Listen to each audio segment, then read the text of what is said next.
Hi, welcome back to Open Relationships Transforming Together. I'm your host, Andrea Miller, joined by my amazing co-host, Joanna Schroeder, and our amazing producer, Brian Atkins. My guest today is Stanford University neuroscientist, Dr. Jim Doty. Oh my gosh. Jim will teach you how to manifest what you really want and how to avoid what you don't want. The science is real. And it is compelling and honestly, really surprising. So let me introduce our guest, Dr. Jim Doty.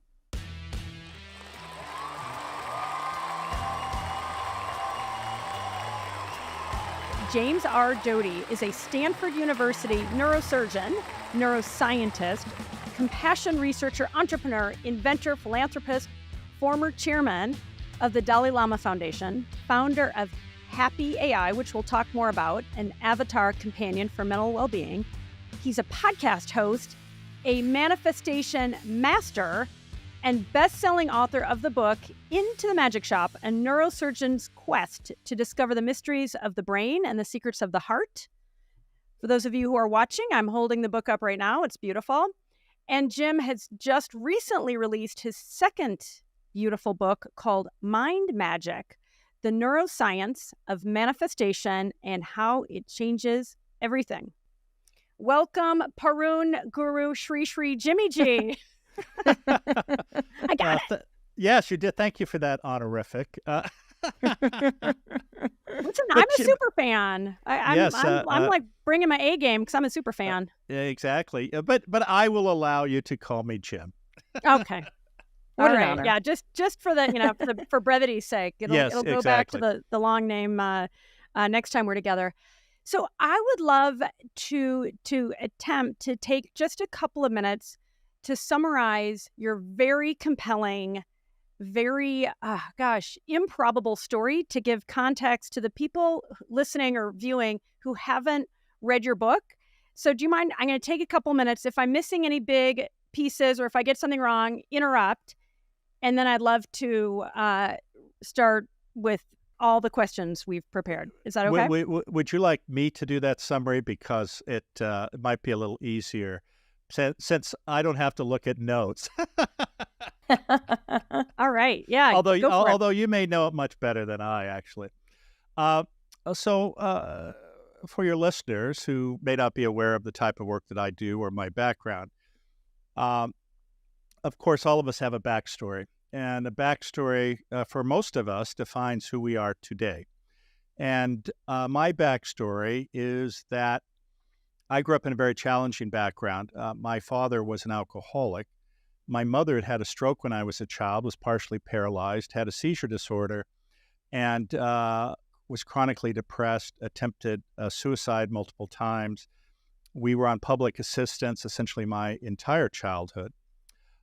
We were evicted from various residences. And as you can imagine, this is not the typical success story for most individuals who grow up in these types of environments.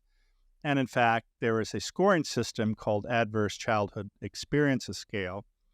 And if you have mental illness, drug or alcohol abuse, poverty, these dramatically impact one's ability to overcome and be a success by what society defines. And unfortunately, in our Western capitalist society, success is translated into wealth, power, and position, with the idea that somehow by obtaining these, you will then be happy.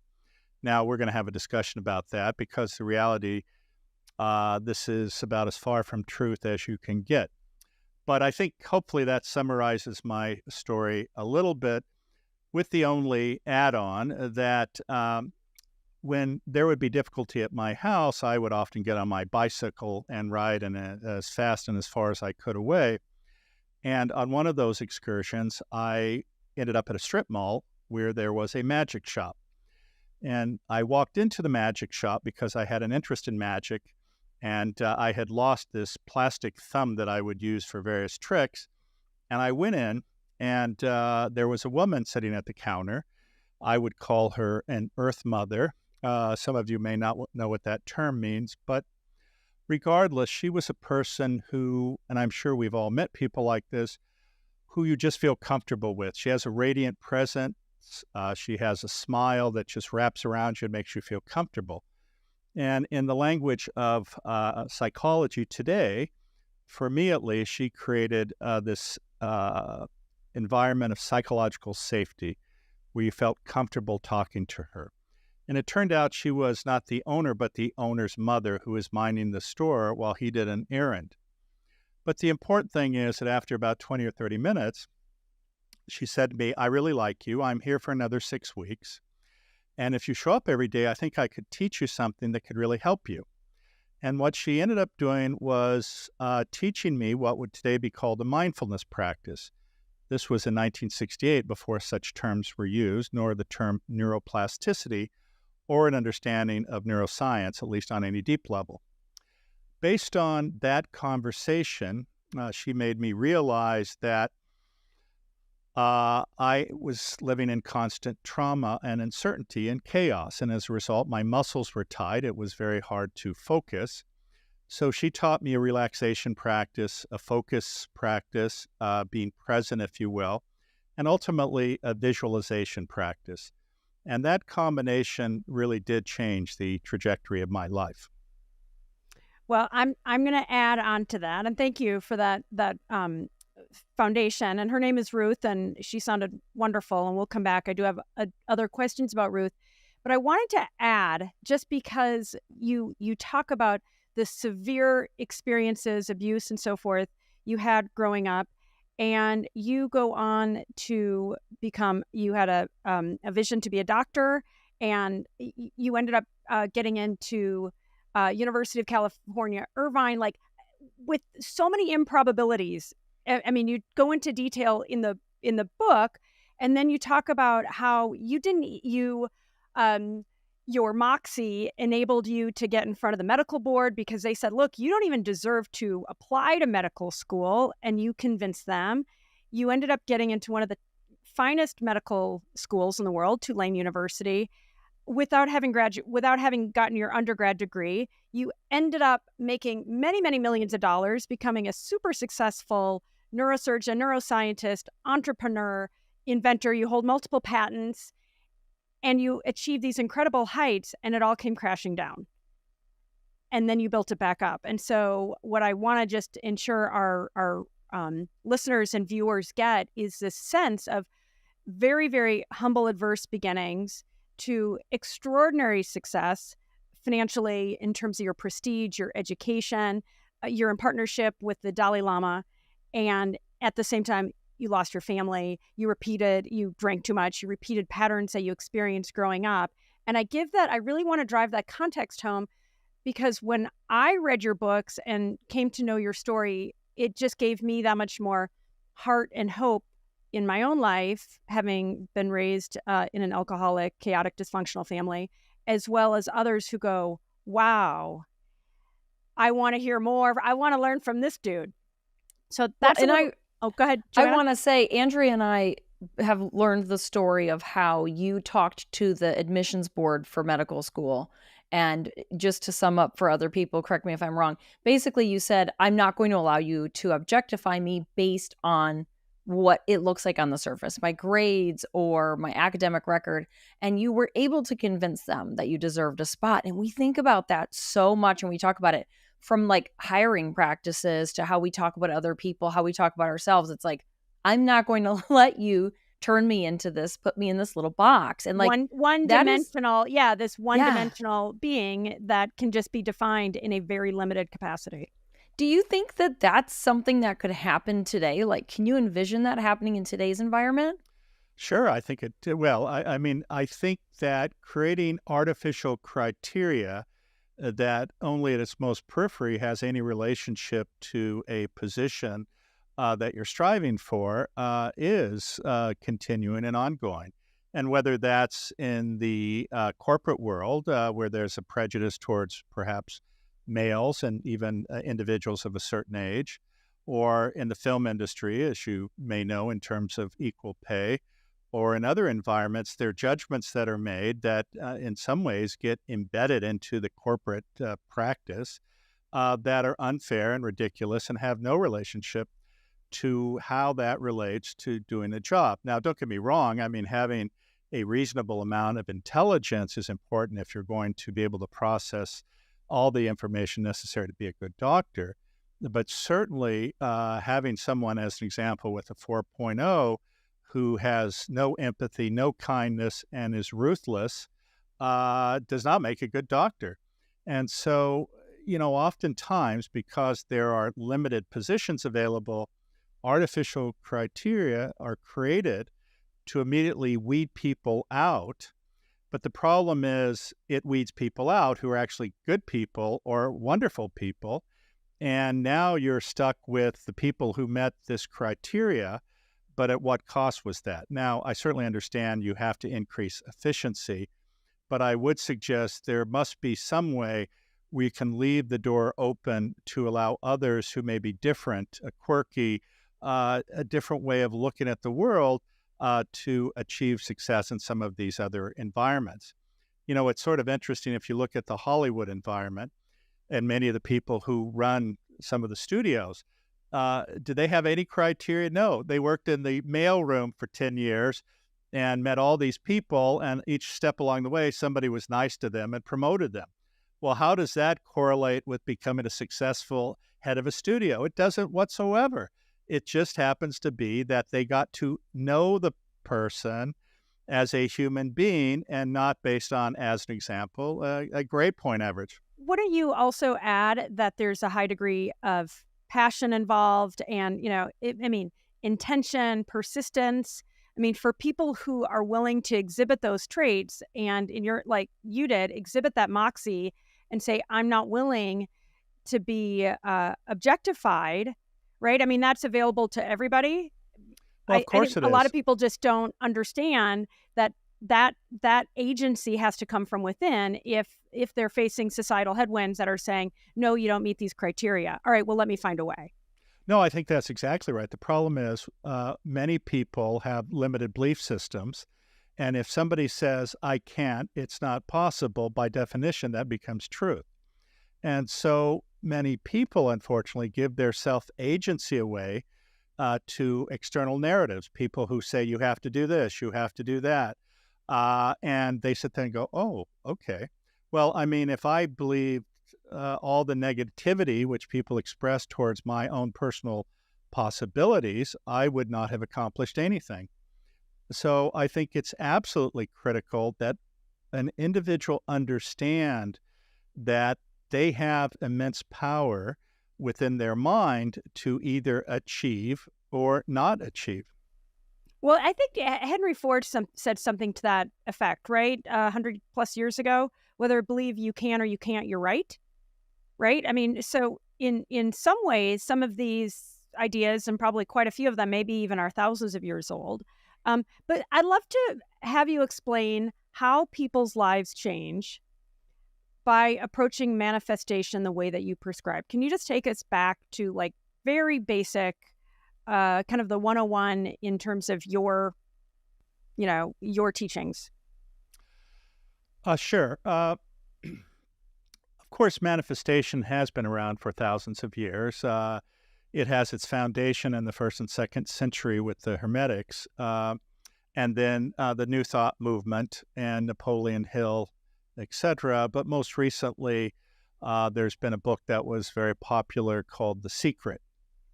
And the problem with manifestation and how it is used in sort of the public lexicon is, one, this idea of a law of attraction, and that there is some entity force in the universe that will listen to your positive narratives about what you want and then grant you the wish of having them. And of course, in my view, as a scientist, this is nonsense. There is nothing out there that's going to give you what you want. And don't get me wrong, belief can be very powerful, as we were just talking about, but it's not belief that there is something outside yourself. What you have to understand is your mind is an extraordinarily powerful instrument for change in yourself and your environment.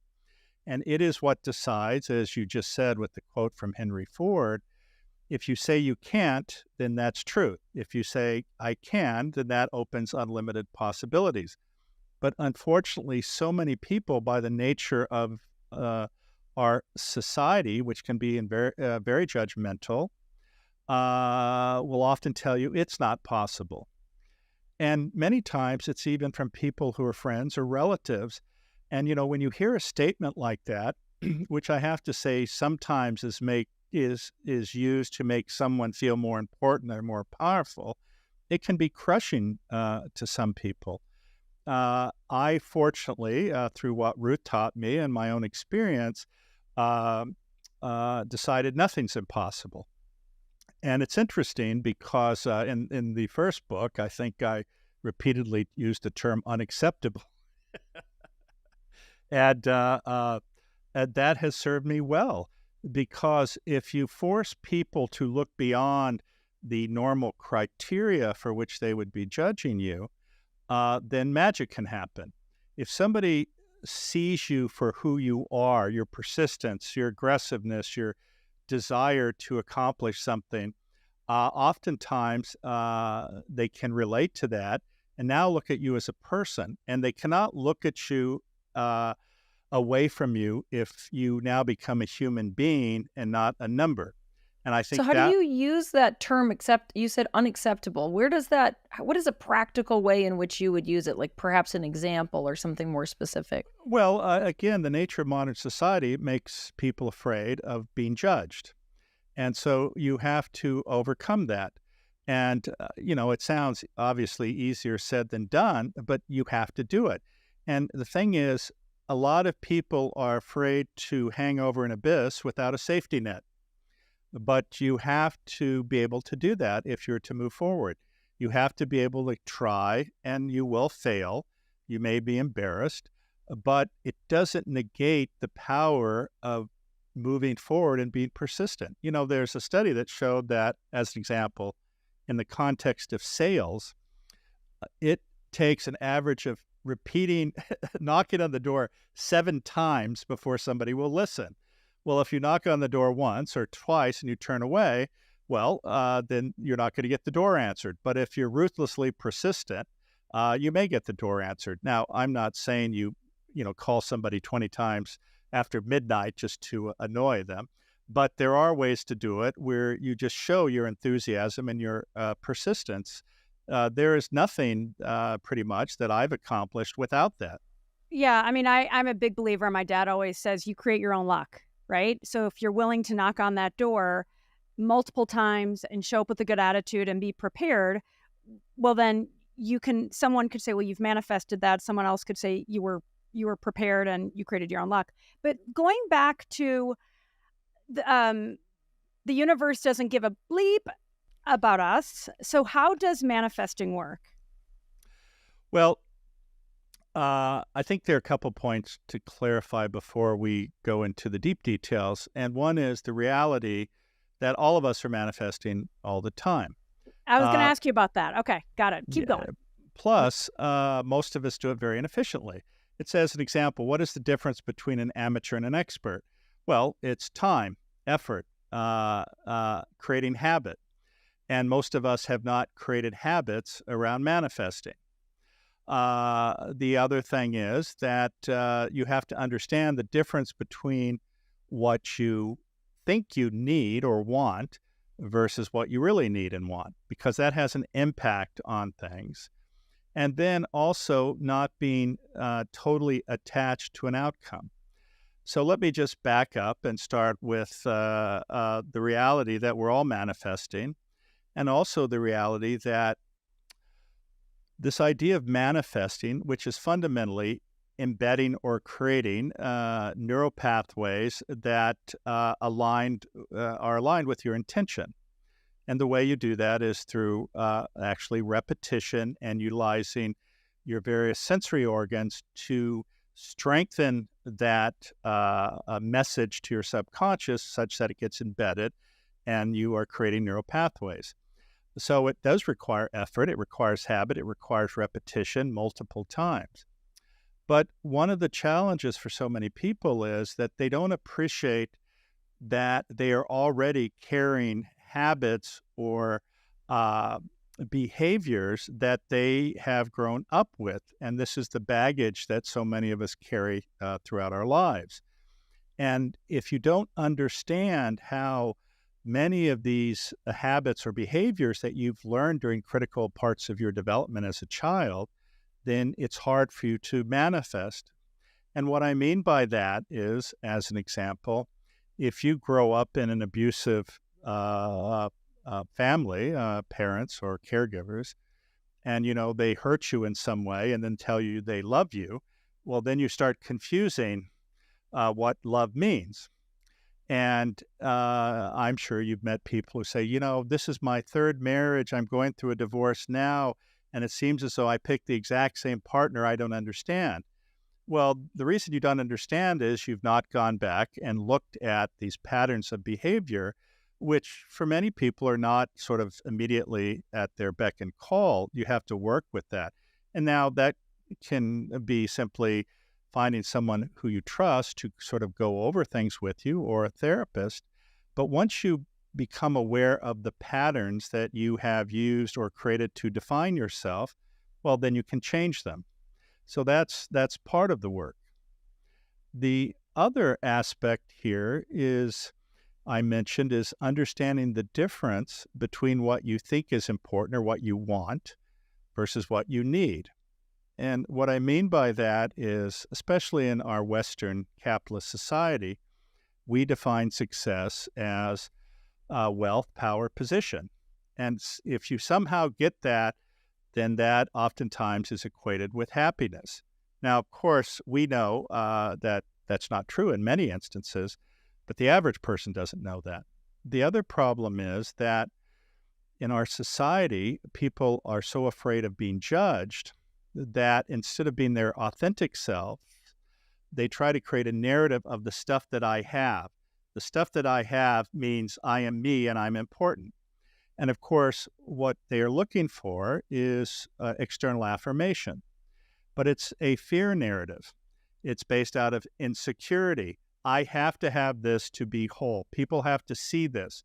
When they see this, they know that the projection I am putting out there is real, but in fact, they know truly nothing about you. Well, and that was so compelling in your story, and I appreciated your vulnerability that you had the most impressive trappings, multiple fancy European cars. You either were buying or bought an island, many millions of dollars, all this prestige, and yet it was, as one of my friends likes to say, you weren't living from the inside out, you were living from the outside in. No, I think that's actually a perfect analogy and truth. I was waiting for all this external affirmation, which in fact I did. But in some ways, it's people giving you what looks like food that has no calories.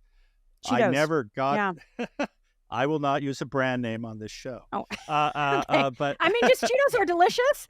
Yeah, why are you defaming Cheetos? That's like my favorite food. I was just we love them. I was just saying, they don't have, we're not getting a lot of vitamin C from them. I was just reaching for my bag of Cheetos here when you said that.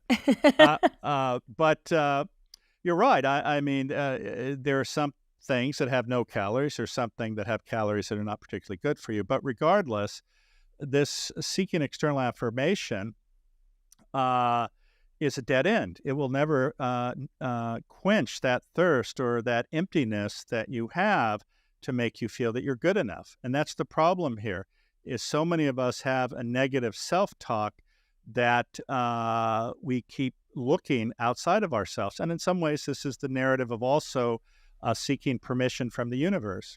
One quick example of what he's saying, like, let me run this by you and see if I've got it right. What we think we want, and then when you dig deeper, it's not really what you need. So I'm thinking about, we were just talking about my rosacea. So I think I want my red face to be less red, right?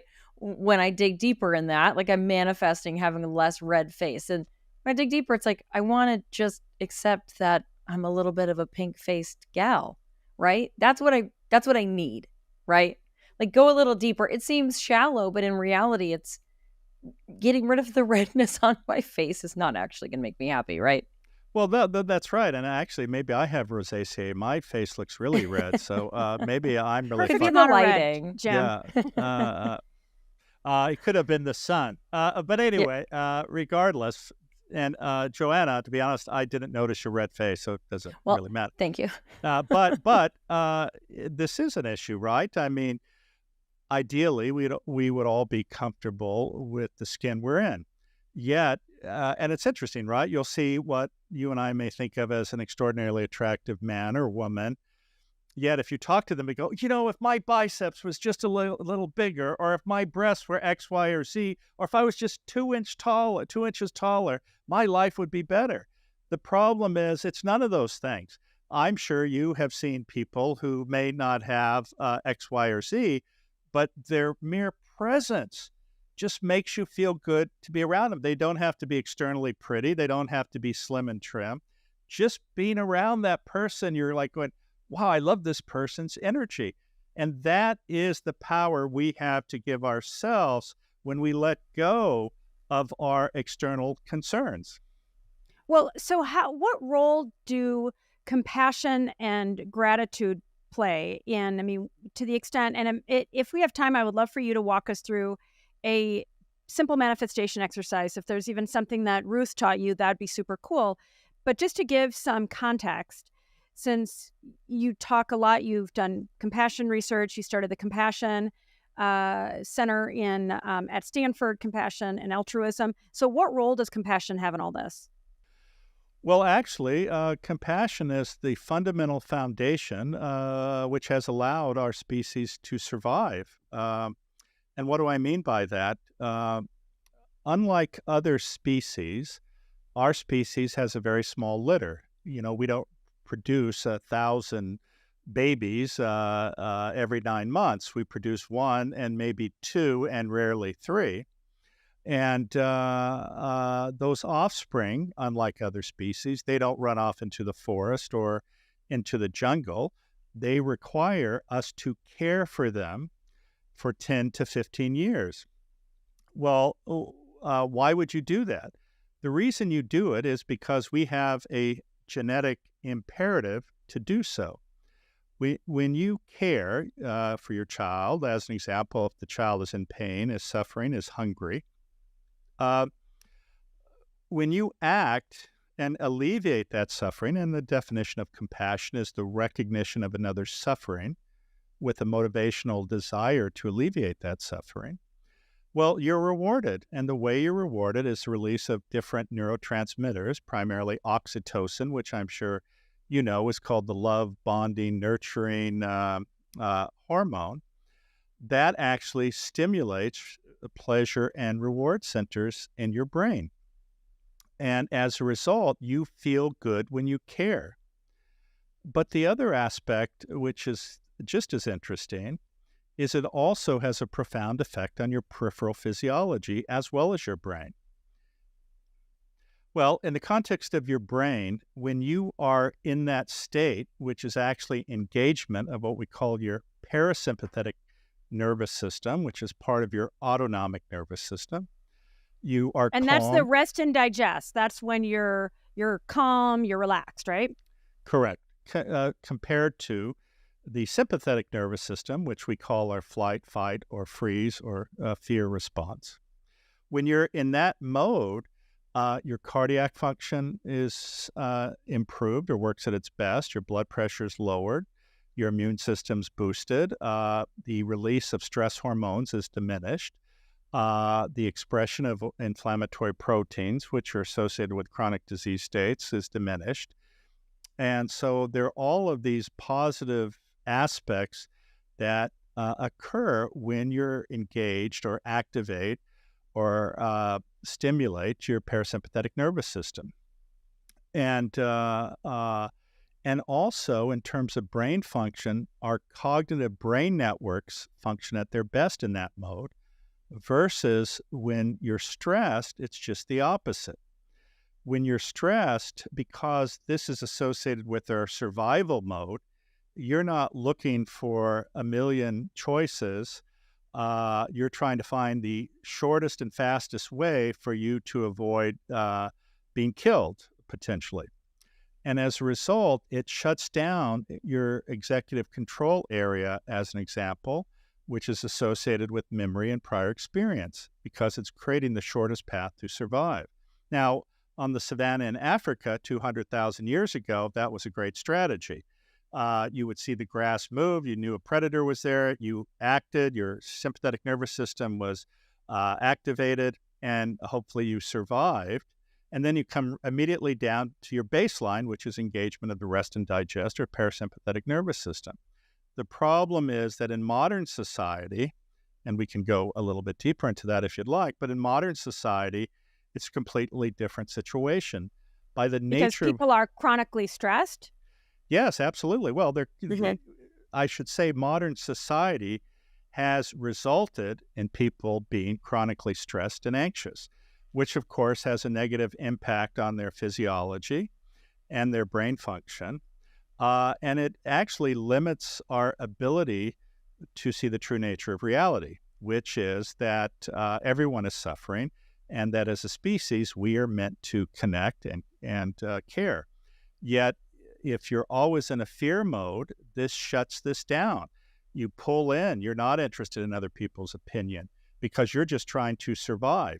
And I think that's a critical part of understanding of how we can limit ourselves. So, can you take us through a kind of the basics that Ruth taught you? Sure. So one of the aspects, especially in growing up in environments like you and I did, Andrea, Joanna hasn't shared her background. So Oh, I grew up the same as Andrea. I grew up from an alcoholic family, divorce, the whole gamut.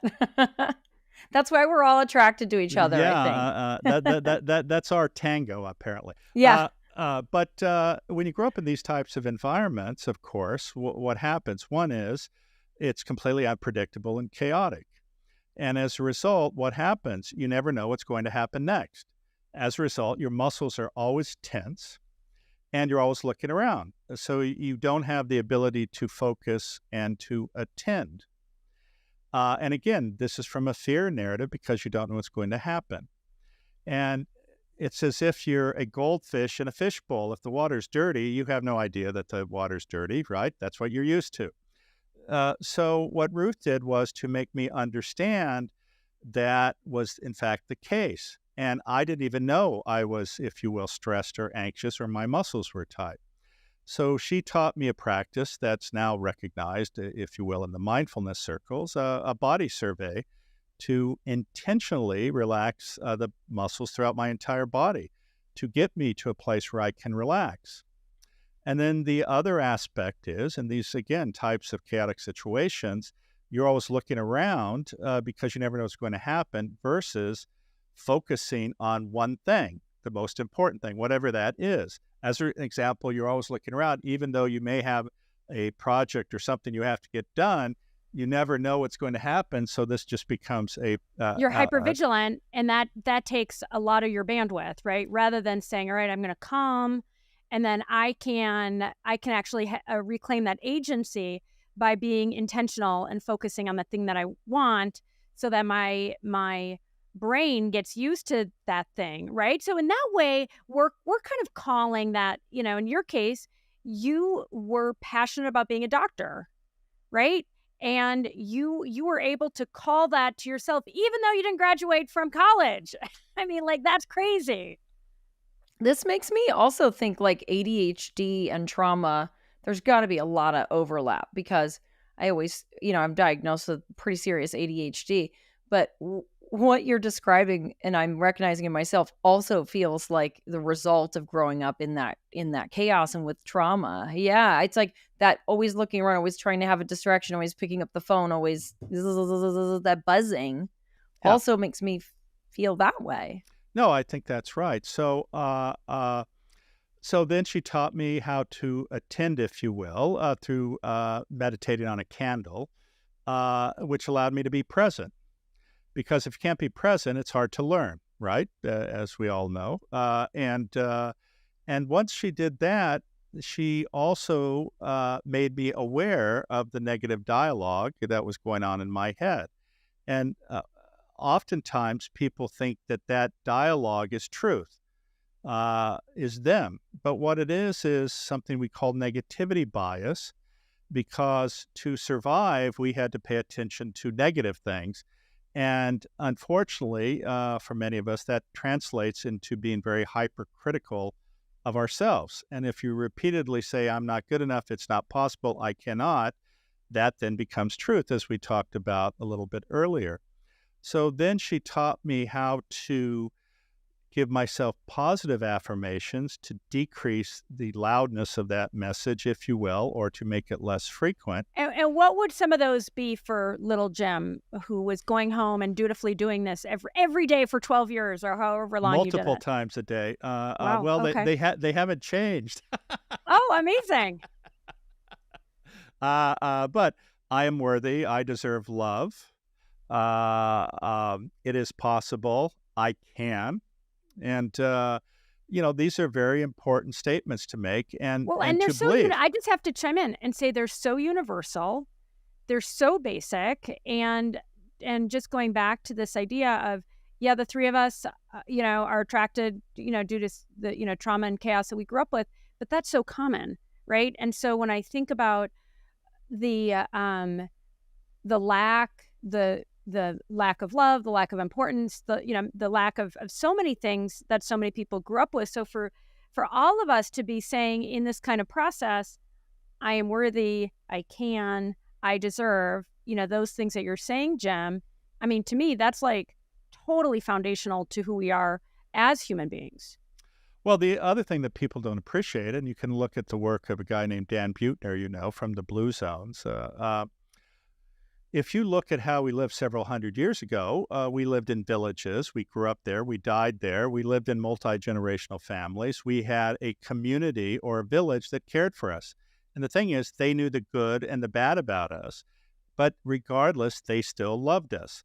We did not have a variety of media or other things in our environment that would beat us up and say, you didn't do this, you didn't accomplish that, you're not worthy, you're not good. The community loved you, and they knew the good and the bad, and they still loved you. So you didn't have this constant negative self-talk. And that's why those villages, many of the people lived to be over 100, because they were living in the parasympathetic nervous system mode, the rest and digest mode, versus being always activated by feeling not good enough. And this whole idea of comparison. And again, it gets back to the same thing we said earlier. If you're a goldfish living in dirty water, you only know one thing. But when you see that you can swim to another bowl, if you will, or change the water or see the world through a different lens, suddenly go, oh my gosh, this was there all the time. I just didn't know it.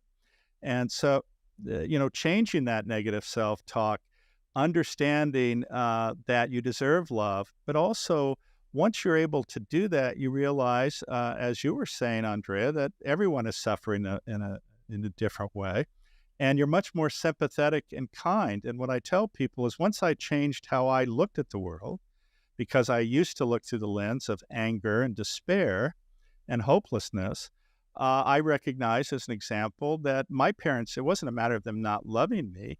It was they did not have the tools to help themselves. Bingo. Thank you. Right. And just to chime in on that, because again, having come from so much of that chaos, I have, as I always love to say, two of the greatest kids in the world. And I find myself repeating some of those patterns. And I just, oh my God, I get so, that I lived with, and I get so annoyed with myself. And as I've grown older, I have found a profound amount of forgiveness and respect for my parents. Because, and I always say our kids are little Buddhas, right? They're there to teach us and show us where the wounds still exist. But I believe in this just very humbling, and the idea of blaming parents and so forth. It's like I try to avoid that, because I do think all this generational trauma has caused our parents to do their best, and even if their best was terrible. And so it's back to, okay, what can we do to learn from that? But all right, so going back, so just to summarize, so Ruth would have you go through a body scanning, relaxing the body. She'd then have you do a meditation, and in your case, you talked about using a candle. You talked about reducing the negative talk and, that negativity bias. And then you talked about replacing that with the positive and I'm worthy of love, I'm whole, those kinds of things. And then what were the next steps? Well, again, it was looking at the world through the different lens, the lens of compassion, which is critically important, and recognizing that everyone's suffering. But once I was able, and I won't use the term master those techniques, but once I became familiar with them and was able to use them, she taught me a visualization technique, which ultimately is a manifestation technique.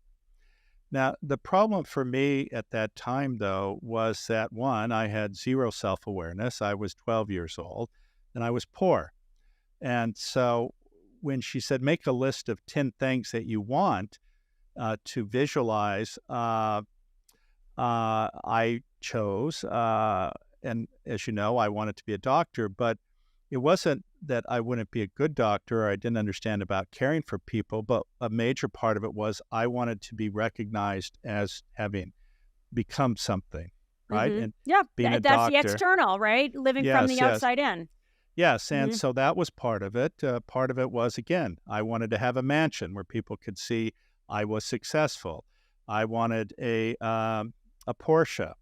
I wanted a island. I wanted a Rolex watch. And ultimately, I did get all of those things. And it's interesting because, again, we're talking about external affirmation. I had all of my friends saying, "Man, you've made it, man. You've got everything. This is fantastic." And at one time, I had a Ferrari, a Porsche, a Range Rover, a BMW, a Mercedes, and yet none of it made me feel good. And I was dating very attractive women. I was flying around in private jets.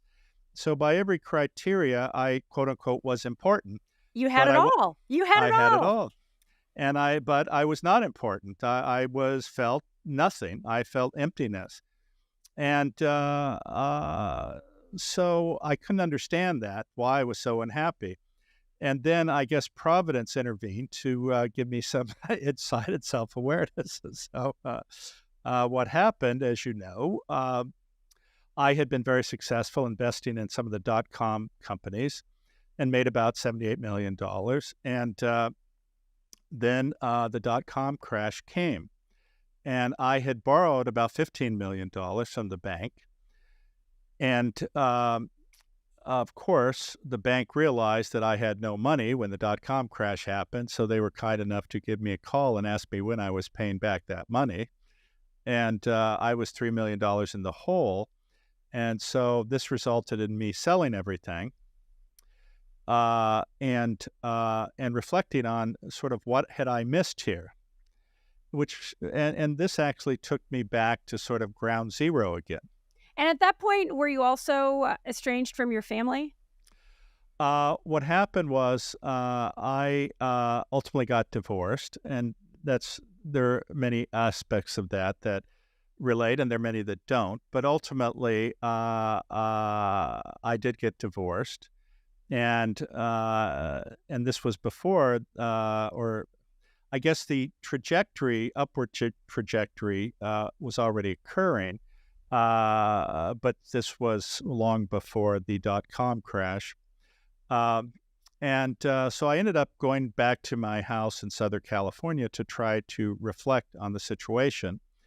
And what happened was I realized that I was what I had thought was important or what I thought I wanted actually was not it at all. And here I'd gone from literally rags to riches, having everything, having all this external positive affirmation, and now I'm back at ground zero. Now, I say I was poor again, but don't get me wrong. I mean, I was a neurosurgeon and actually made more money than 99% of people. So I wasn't physically poor or truly financially poor, but I was poor in spirit in the sense that I was lost and I didn't understand what had happened to me. And subsequently, in conversations with my attorney, and your banker and your attorney in my situation became suddenly my best friends, I had made some commitments to charity in terms of charitable donations and things. and which, frankly, were not because I was the most charitable guy. Don't get me wrong, I was never super selfish, but it was for tax avoidance, right? Ah, got it. Hmm. uh, and They uh, can be both. They can both be true, right? and they were. But what happened is that the attorney called me and he said, "Listen, our junior partner had actually never filed the paperwork. You don't have to give all that money away." And it was in stock at a company that had yet to go public. And after this period But of it was great, still a ton of money. It was like $29 million, right? it was Um, indeed, and right. although I didn't know it was going to be quite that much, but yeah, so I went ahead and said, "Go ahead, and I will live up to that commitment." And they gave all of that stock away. But what happened was it allowed me to create health clinics around the world, blood banks. It allowed me to create a program for adolescents affected by AIDS, HIV, programs for the disabled. I endowed chairs, universities, including Tulane University, the dean's chair. It allowed me to rebuild the library there after Hurricane Katrina. So it allowed all of these incredible positive things to happen. But most importantly, it allowed me to become friends with the Dalai Lama. Hmm. Uh, I became Well, chairman of the Dalai can I Lama just Foundation. I just want to interject right there because in reading the book and you go through this, and it's like very few people would have made that choice that you made. And what came to mind for me was just an amount of, if you will, like a nakedness and a saying, I'm going to, go bare to my core. I'm going to believe in myself. I'm going to do this thing. Like I'm going to walk the walk like nobody's walked the walk before. And like jumping into the abyss, right? I mean, that feeling of, yeah, you still had your degrees and so forth, but that's a lot of money. And to have gotten accustomed to living a certain lifestyle and so forth, to have that choice, are you gonna, take the red pill or the blue pill? It's like that you said, I am going to really stand by my values. I mean, to me, that's an extraordinary choice. And and I didn't mean to cut you off, but, so I want to hear more, but I did want to like stop and have everybody think, ooh, what that takes to have that kind of courage and heart and gut, but then how that opened doors for you. So please keep going. Yeah, I mean, I have to tell you, I spoke to everybody I know, and 100%, including the woman I was just dating at the time, said, "You're an idiot to consider giving it all away That kind of or money any of it away. away." Yeah. Yeah, especially when I was $3 million in the hole. But I did, and it changed everything because what I tell people is it took me from rags to riches again, but in a different way. And it took me from In the way that counts, right? exactly. So yeah, it wasn't about money per se. It was about who you are and what are your values and what do you want to be. And that decision had a profound impact because from that, I got to meet many of the leading spiritual and religious leaders in the world and become friends with them, counsel them, hang out with them, learn from them. And I mean, we're talking the Pope, we're talking Desmond Tutu, Thich Nhat Hanh, Amma, Sri Sri Ravi Shankar, Sadhguru, Eckhart Tolle, Byron Katie. And these people became really friends of mine, and I spent a lot of time with them. And so these people also live above their dogma. They see the world through the lens of connection, interconnectedness, interdependence, a concept of oneness. Well, and it's freedom, right? I mean, ultimately, isn't that what we all really, really want? Even though that may feel kind of esoteric. I mean, then you really are free. I feel like when you make that choice, you're not bound by the trappings. You're not living from the outside in. Instead, you're living your values, and rather than feeling attached and when might the other shoe drop. I mean, it just feels like such a um profoundly validating, courageous act, and you are rewarded for doing so. I Well, hope I and can be and that courageous in, given the chance. well, I'm not sure if you really want to be at the end of the day, but yes, that would be an ideal goal. And some people could say, "Jim, you were stupid," and I can appreciate their perspective. But again, what it did was it did liberate me because when you grow up in poverty, what's the thing that terrifies you the most? Being poor.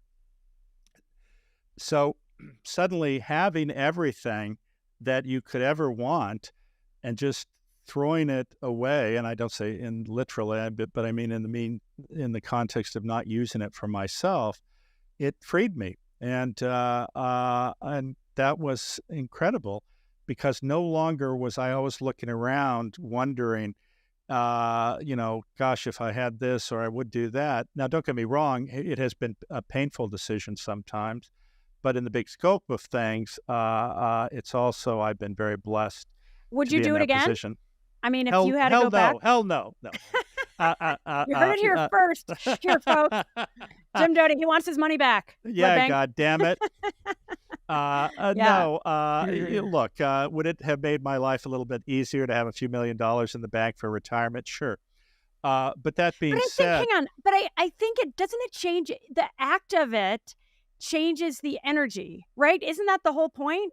Right? Yeah. I mean, and maybe if you went back, you'd say, all right, let me, keep 5 and still give away 24, which would still be magnanimous. But it's like I feel like something changes inside that the likes of the Dalai Lama and the Pope and Byron Katie, who I just love, and all these people that you referenced, that it's like it changes you, that action changes you, right? And not that anybody would have blamed you for choosing to keep that money, but it's like you show up differently, right? no, yeah, and you have immense power because you're not tugged by anything. You're liberated, and no, it is incredibly amazing to be able to do that.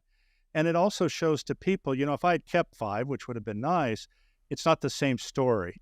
Not, Exactly. Yeah, no, I got you. Not that I was doing this for a No, story, but it's just a right. different energy or dynamic, and I can walk and make that statement, and it's truth, and it can never be questioned, and it gives me great power to able to say, look, I had everything. I chose to walk away because it wasn't in my best interest. But getting back to what we were talking about, we talked about this love-hate narrative.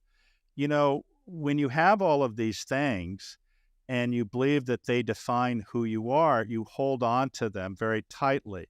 And some people say, well, Jim, one, they'll say, you had everything, but you chose to walk away. Okay, well, I want to try having everything. I'll decide whether I walk away. But the other side is that when you have things and you're using them for external affirmation, you're never going to be happy. And it's not that I'm against owning a Porsche. I drive a Porsche. That's not the issue. The issue is, though, if they all go away tomorrow, I am perfectly okay. Not that I want them to, but if they do, it's fine. Well, right, because you've got that place in your heart, the love, the connection, which again, coming from a family of eating disorders and alcoholics. I mean, I'm an overachiever, and it's like you can never achieve enough, right? So on my path, I've had to get to a place where it's like, okay, I'm enough, right? Because like all of these external trappings, there's always somebody who's a better entrepreneur, who's got a better podcast, like it's never ending. So I'm with you, like that has to come from within. But I want to go back to a couple quick things before we wrap. So you finished up in Ruth had you make the list of 10 things and visualize them. So what are we talking about? 15, 20 minutes twice a day? Like I know my listeners are going to want to okay, we want the practical stuff. So when it comes to doing that, like what kind of commitment are we talking about? It's like anything. The more you do it, the more likely it is to happen. It's like exercise. If you show up for 5 minutes, then you're not going to look like Arnold Schwarzenegger. If you show up for 4 hours a day, you might. And so you have to decide how important something is. Now, I would never suggest that somebody spend their whole day thinking about how great they want to be or what they want. But that being said, you have to create and strengthen these neural pathways, and it comes through repetition and utilizing your senses so that you're getting the power of each one of them, which is additive. You think about it, you write it down, you read it silently, you read it aloud, you visualize you being in that position. And I did that over and over. I mean, literally probably hundreds of times a day for a number of years. And but again, it's like anything. Once you learn the practice and embed it within you, you don't need to do it either as long or the same way, right? So I think that's one aspect of it. But as you know from the book, it actually offers you a 6-week course, which in many ways is based on a mindfulness practice, or at least the ability to get into a calm state and be able to think and visualize how you want to be. And, we talked about manifestation, the woo-woo and the pseudoscience part, which we've discussed. But many of these practices are valid in the sense of writing things down and repeating them and things like that. It's just it doesn't work the way that people think, and it's not going to work as well if it's about me. It has to be about we. And the thing, though, is once it becomes about we, it actually becomes much stronger. You're in a calm state by its nature, and you also change what is important to you. It's no longer important for you to have all of these things or to be recognized for all of these things. Many of them will come naturally if you care for people, and that's what a lot of people don't appreciate. The more you care, the more people actually want to help you. And so as a result, everything changes, and it changes for the good. Well, because it's changing how you're showing up, it's changing how you're interacting. And a couple of the things I wanted to underscore, you talk about not being attached to the outcome, which is super important, right? And definitely not being attached to a certain timeline. So for everybody who's out there going, willing to try it, I just want to say these are two really important lessons. And again, even back to the point you made about giving away your $29 million, the act of doing that changes you. And as somebody who's been journaling a long time and doing the various things that I've done to heal and so forth, I'm showing up differently, right? And so when I think about what you're advocating for, is you're showing up differently. Back to like, you can create your own luck, you create your own reality. Well, if you're that intentional and that clear, in fact, I want to just even mention, you talk about Jim Carrey's story. I think a lot of us have heard about his famous $10 million check. Right before he started his career, he wrote a $10 million check to himself, from himself, basically. And it took a long time. He kept the check in his wallet, and he did all these things. And he came from an abusive, very difficult, maybe it's not abusive, but a very difficult family. And you share so much more to that story, which I wasn't aware of, how he would go up, I think, on Mulholland Drive and look over the city. He wanted to be an actor so dearly. He wanted, and everything changed for him. Like, he was doing okay. And then when he realized what he could deliver that people really wanted, but meantime, he'd been looking at this check for years. He would envision himself as being an actor that everybody wanted to work with. He was very intentional from the writing in your book, very intentional about achieving those outcomes. And when I think about that story, it's okay, that intentionality impacts your behavior, right? You're not just sitting there in a cocoon somewhere. It's changing how you show up, right? So I do want to make sure, if I've gotten that wrong, tell me, but it feels like those dots connect. Yeah, well, I think another analogy which I didn't include in the book, but which is a similar story, is I'm sure you're familiar with Jimmy Page from Led Zeppelin, right?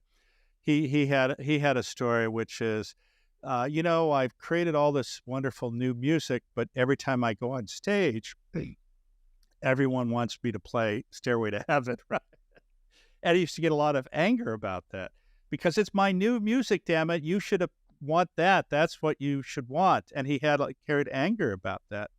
And the thing was that once he reprocessed this, because you see, before then it's about him, right? I want. Versus when he said, I now realize that so many of the people who grew up with me, they have incredible memories and experiences associated with that song. And when they hear the song, and one of the reasons they come to my concerts is to hear that song, because it reenacts or makes them have the same feeling of that important moment in their lives. And once he shifted, and this is the gift we all have, to shift our perspective, he was saying, yes, that's why I'm here. I am of service. I'm here to serve. Yes. And that you beautifully talked about Jim Carrey having realization. And it's like, to me, it all comes back full circle to how we show up, really thinking about and feeling that compassion. Do you have time for two more questions? Because I wanted to ask you about two things, if you have time. Andrea, for you, I have unlimited time. Oh my God, watch out. We'll be here for days.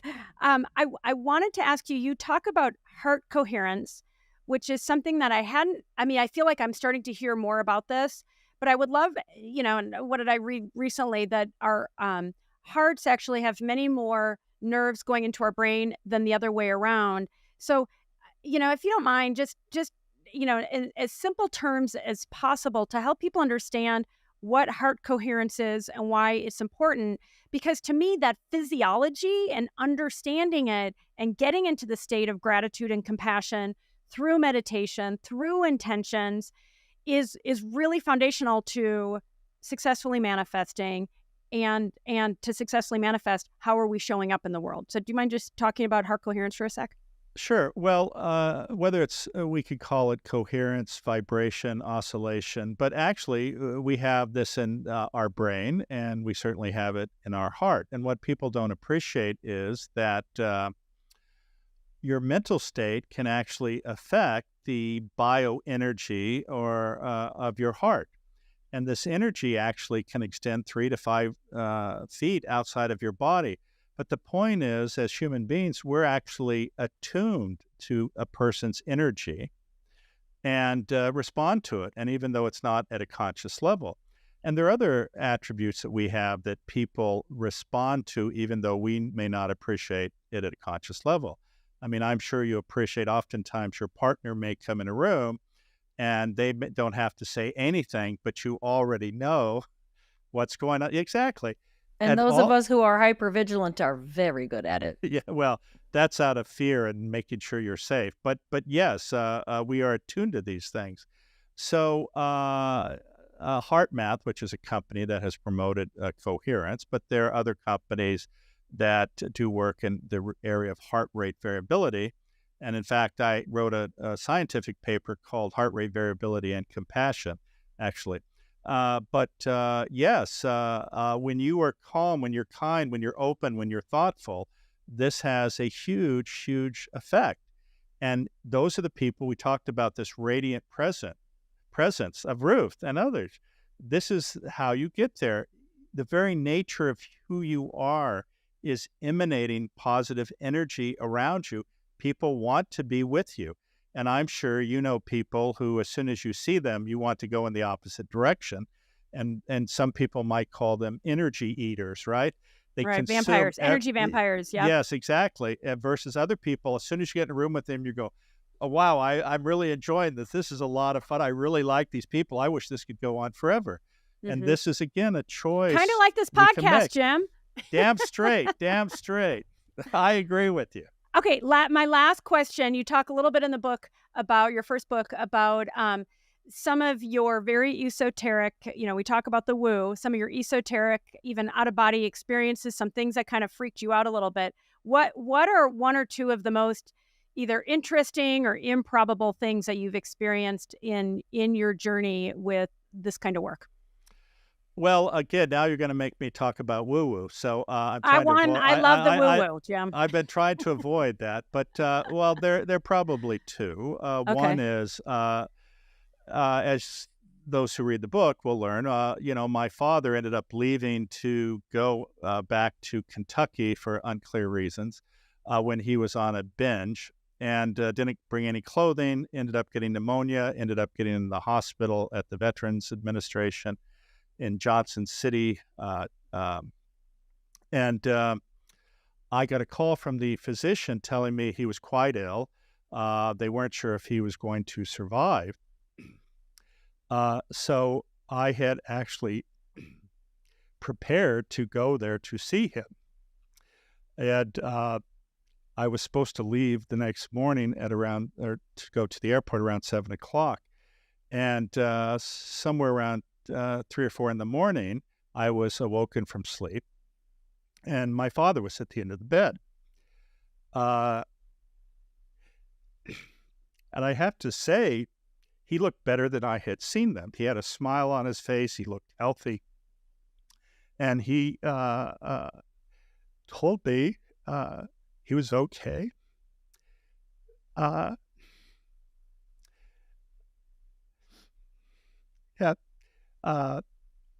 and said he had tried to be the best father he could be, and basically said goodbye.